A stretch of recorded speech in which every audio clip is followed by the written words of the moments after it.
ওর সাথে এখানে একটা কথা বলতে চাইছিলাম। লামের আমরা দালে এই লামের সংক্ষিপ্ত রূপে লাস্টে যেটা সংযোগ নিয়েছে এবং দিয়েছে, জি। এখানে এটা আর দালের সংযোগ নিয়েছে এবং দিয়েছে প্রায় সেম লাগে। তখন আমরা যখন রিডিং করতে যাব, তখন এটাকে লাম ধরবো না দাল ধরবো, তখন এটা চিনবো কিভাবে?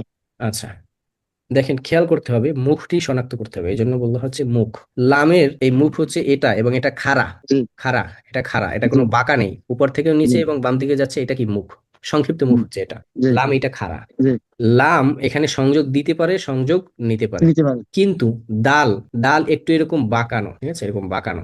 এবং দাল কিন্তু আপনার এরকম একটু গোল আছে, আর লাম সে এভাবে বসবে একদম সোজা, একদম সোজা। দেখেন আরেকবার একটু দাল খেয়াল করেন। না, দাল দাল যখন কিন্তু সংযোগ শেষে সে এভাবে দাল পিছন দিক থেকে সে সংযোগ নিয়ে এভাবে করে, এটা হচ্ছে দাল। একটু কিন্তু বাঁকা থাকবে, হ্যাঁ, বাঁকা থাকবে, এই যে লাঠিটা। উপরের রেখাটা এটাও বাঁকা, কিন্তু লামের রেখা সম্পূর্ণ খাড়া হবে। এই যে যে সম্পূর্ণ খাড়া দেখতে পাচ্ছেন, এভাবে লাম, লামের এই রেখাটা সম্পূর্ণ খাড়া, কোনো হেলানো নাই। এটা হচ্ছে পার্থক্য। আর লাম আর জি, দাল মেলার কোনো সুযোগ নেই, দাল সম্পূর্ণ আলাদা, বাঁকানো, কিন্তু লাম একদম খাড়া। না, লাম দাল দাল এবং সংযোগ নিলে এবং দিলে তখন একটা কেমন চিহ্নটা হয় না, একটু দাল তো আপনার সংযোগ শুধুমাত্র নিতে পারে, সংযোগ তো দাল দিতে পারে না।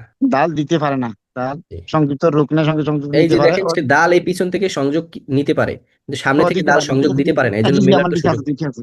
হ্যাঁ, লিখে আছে এটা, ঠিক আছে, জি জি। এটা লিখছি। জি, শুক্রিয়া আপনার হ্যাঁ, প্রশ্নের থ্যাংক জন্য। ধন্যবাদ, শুক্রিয়া।